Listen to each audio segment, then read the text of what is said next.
Muito bem, como já falamos anteriormente, por favor, abra aí a palavra de Deus. Evangelho de Jesus, segundo escreveu um dos seus apóstolos, discípulos, Mateus, capítulo 14, um versículo apenas, né? Versículo de número 23, e nós vamos tratar hoje juntos aqui sobre oração. Vamos lá então? Mateus 14, 23, lemos o seguinte: E despedidas as multidões, subiu ao monte a fim de orar sozinho, e caindo a tarde, lá estava ele só. Então, o Senhor Jesus, enquanto ele esteve aqui no seu ministério terreno de 3 anos, durante 3 anos, ele vai trazer ensinos preciosíssimos para nós. Então, o ministério de Jesus não foi apenas um ministério de redenção, de justificação, de salvação, de remissão de pecados, de cura de enfermos, de ressuscitar mortos, de fazer sinais e prodígios. Foi também um ministério de ensino, o didaquê, a didática de ensino de Jesus foi algo impressionante. Por isso que ele é reconhecido incondicionalmente em todas as religiões do mundo, independente de cristão ou não, como um homem muito especial, de ensinos muito especiais, porque ele é chamado e reconhecido nesse planeta todo como o mestre dos mestres. Ainda que muitos não creem em Jesus como Senhor, como Salvador, como Filho de Deus, mas não tem como não acreditar nele como o mestre dos mestres, aquele que realmente deixou ensinos preciosíssimos para nós. E nós vamos tratar de mais o ensino de Jesus acerca da oração. Houve um momento na vida dos apóstolos em que eles caminharam com Jesus, obviamente, ali, dia a dia, lado a lado com ele, e eles poderiam pedir ao Senhor tudo que eles pudessem pedir. Afinal de contas, ele estava diante do Rei dos Reis, do Senhor dos Senhores. Mas a Bíblia relata para nós que eles fizeram 2 pedidos apenas a Jesus. Um deles foi acrescenta-nos a fé, e o outro pedido foi ensina-nos a orar. E Jesus vai dar lá o exemplo acerca da oração, quando nós conhecemos e denominamos a chamada oração do Pai Nosso. Ali está delineado ali a forma como nós nos devemos dirigir a Deus e qual o processo do desenvolver de uma oração. Não quer dizer repetido, Às vezes uma religião aí pega a chamada oração do Pai Nosso e repete 1, 2, 3, 20, 30, 40, e Jesus no final lá vai deixar bem claro que não é por vãs repetições. Então a oração é aquilo que vem do âmago da nossa alma, não é palavras rebuscadas, não é procurar imitar a oração de outro, Às vezes você olha um irmão na igreja, uma irmã, um pastor, aí você vou orar assim, que oração linda. Não, é algo pessoal, é individual, é você, Deus. Quando nós abrimos a Bíblia, a palavra de Deus, Deus fala conosco. Confere? Amém? Você crê nisso? E quando nós nos dirigimos a Deus, nós então vamos falar com Deus em oração. Então, vamos tratar um pouquinho hoje acerca disso. O texto aqui, no versículo 14, ou melhor, no capítulo 14, no verso 23, nós vamos ler que Jesus, tendo despedidas as multidões, subiu ao monte para orar à parte, e ao anoitecer ele estava sozinho. Então, vamos trabalhar um pouquinho aqui acerca da oração, porque Jesus nos deu esse ensino. Todo o tempo Jesus estava em oração. Sempre poderia fazer algo, ele buscava o Pai em oração. Por que isso? Por que disso? Para nos ensinar, para nos doutrinar que nós devemos buscar a Deus em oração. Quando nós vamos agir, proceder, tomar alguma decisão, seja nas coisas simples que a gente acha que não, porque coisas simples, se a gente não pedir direção a Deus, vão se tornar complexas. Então a gente precisa pedir orientação a Deus naquilo que nós vamos fazer, naquilo que nós vamos proceder. Então isso é importante a gente saber aqui. Então vamos lá bem objetivamente. Por que devemos orar? Por que devemos orar? Alguém vai perguntar ou questionar, mas Deus não é onisciente, ele não sabe tudo, então ele já sabe, obviamente, o que está no meu pensamento, ok, mas você precisa verbalizar isso, você precisa externar isso, e ao externar, ao verbalizar, você vai estar colocando a sua dependência em Deus, não apenas na tua mente, mas você vai estar, ao verbalizar, ao externar, você vai estar, então, trazendo uma dependência do Senhor. Ok? Você precisa entender isso. Vamos dar um exemplo, tá? Jesus, ele precisava orar, por exemplo, para escolher os seus apóstolos. Obviamente que ele caminhou ali com os discípulos um tempo, então chegou a hora de escolher os apóstolos, ele vai lá e escolhe 12. Mas a Bíblia diz que antes de escolher os seus apóstolos, ele passa uma noite inteira em oração. Por quê? Ele vai ensinar para nós que quando estamos diante de escolhas, de decisões, precisamos orar. Então tudo é ensino, tudo é didático. Então sempre Jesus vai estar ensinando algo naquilo que ele vai fazer, ou melhor, naquilo que ele fez e naquilo que ele deixou para nós. Então vamos lá, por que nós devemos orar? Primeiro, obviamente, porque o Senhor Jesus nos deixou esse exemplo. Ele é exemplo de oração. Todo o tempo ele estava orando a Deus.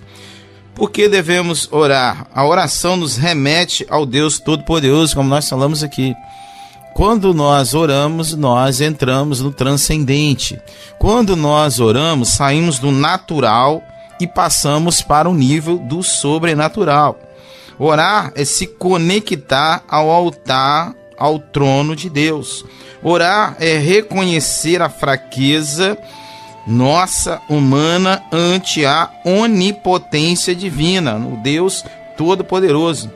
Uma igreja que ora, uma igreja que se prostra, uma igreja que se rende de joelhos, por exemplo, tem mais poder do que a força de um exército. Nós, às vezes, não mensuramos o poder da igreja quando unida em oração. Muitas coisas começaram a mudar nesse Brasil, quando os crentes, as igrejas acordaram e começaram a orar pela cidade, orar pelo seu estado, orar pelo nosso Brasil, pelos governantes, pelas autoridades, pelas eleições. Então as coisas começaram a mudar, porque antes a gente praticamente ficava meio estático, inerte, não vou me envolver, não é problema meu e tal, só que vai refletir. Então quando a igreja acordou e começou a orar, muitas coisas começaram a mudar. Pessoas que acharam-se intocáveis, da corrupção, da roubalheira, de tantas coisas ruins, começaram então a serem encarceradas, começaram a ser julgadas. Por quê? Porque a igreja começou a orar, começou a invocar a justiça de Deus. Então, quando a justiça humana já não funciona, já não funciona há muito tempo, e a gente demorou a acordar para isso, então quando a gente começou a invocar a justiça de Deus, Deus então começou a usar homens para exercer a justiça dele. Por isso que lá no princípio da primeira mensagem de Jesus, ele vai dizer no chamado Sermão do Monte, bem-aventurados aqueles que buscam a justiça de Deus. Então nós precisamos então orar, porque o poder da oração é que vai fazer o mover de Deus. Por que nós devemos orar? Também, vamos lá, em primeiro lugar, pela oração, Deus traz grandes livramentos ao seu povo. Por exemplo, Israel estava cativo 430 anos no Egito, passando por humilhações, escravizados, debaixo do chicote dos egípcios, sendo humilhados, subjugados por um povo pagão. O povo clamou a Deus, Deus ouviu e começou então um processo de libertação da escravidão através de Moisés. Você vai ver isso lá no livro de Êxodo. Por que nós devemos orar? Porque grandes livramentos o Senhor dá também a seus servos. Pedro, todos conhecem a história de Pedro, estava preso. Foi colocado na prisão máxima de Herodes, sob forte vigilância dos soldados, aguardando para ser executado. Havia o quê? A Bíblia diz em Atos 12 que havia, porém, oração incessante da igreja em favor de Pedro. O que Deus faz? Deus enviou um anjo para despertar Pedro. Pedro estava ali tranquilinho na prisão, confiante no Senhor. E Pedro então é despertado pelo anjo e ele foi liberto então das cadeias. Por quê? Porque a igreja estava orando. Por que nós devemos orar? Pela oração, Deus cura os enfermos. Jesus, em seu ministério terreno, ele levantou paralíticos, curou cegos, purificou leprosos. E assim também hoje o Senhor tem curado enfermos, tem feito sinais e maravilhas na igreja, né? A igreja que é a representante do Senhor Jesus na terra. Por isso que ele começou com seus apóstolos, que deu sequência para o início então da sua igreja, que começou lá, que a gente entende com a descida do Espírito Santo em Atos 2, quando ali realmente o Espírito Santo vai fazer a iniciação através dos apóstolos da igreja. Então a igreja somos nós reunidos, seja em casa, seja no templo, seja numa praça pública, seja em algum lugar, nós somos igreja. E como igreja, Deus nos deu autoridade como igreja. Então, por isso, como igreja, quando nós oramos com fé e realmente pautados na palavra do Senhor, assim também hoje o Senhor tem feito sinais e maravilhas em resposta a quê? A oração da igreja. Nós devemos nos aproximar de Deus como o leproso, por exemplo, se aproximou de Jesus Cristo. Senhor, se tu quiseres, tu podes purificar-me. E o Senhor disse, eu quero, vai, seja limpo. Então não há doença incurável, não há causa perdida quando nós realmente cremos, nos reunimos em oração. Por isso, os apóstolos oraram pelos enfermos, os pais da igreja oraram também, aconteceu sinais e maravilhas. Os reformadores oraram também, aconteceu sinais e maravilhas. Os missionários têm orado hoje nos 4 cantos da terra e tem acontecido sinais e maravilhas operadas pelo poder de Deus. E nós precisamos também orar para que continuemos a ver com mais, vamos dizer assim, com mais pessoas e mais situações de sinais e maravilhas. A Bíblia diz que a oração da fé salvará o enfermo e o Senhor os levantará. A gente vê isso lá também. Então tem vários textos, dezenas de textos que tratam acerca da oração. Mas infelizmente hoje, tá, irmãos, para a tristeza nossa, de líderes, de pastores, e principalmente, creio eu, para a tristeza do Senhor, que menos a igreja hoje faz é orar. E quando ora, é sempre oração de petição muito rápida, né? É pedir, é pedir, é pedir, é pedir, é pedir, é pedir só em benefício próprio, pessoal. Tá? E muitas das vezes se esquece também de agradecer. Então, também precisamos enfatizar que é importante a oração de ação de graças, de agradecimento. Muita gente hoje tem recebido quantas bênçãos, né? Tem até um hino do cantor cristão, né? Na nossa denominação batista, né? Chamado Quantas Bênçãos, né? Que Deus tem nos dado, né? E às vezes a gente esquece de agradecer a Deus por isso. Então nós devemos orar também, porque a oração fortalece a igreja e traz poder para a igreja. Os grandes reavivamentos espirituais aconteceram em resposta às orações da igreja.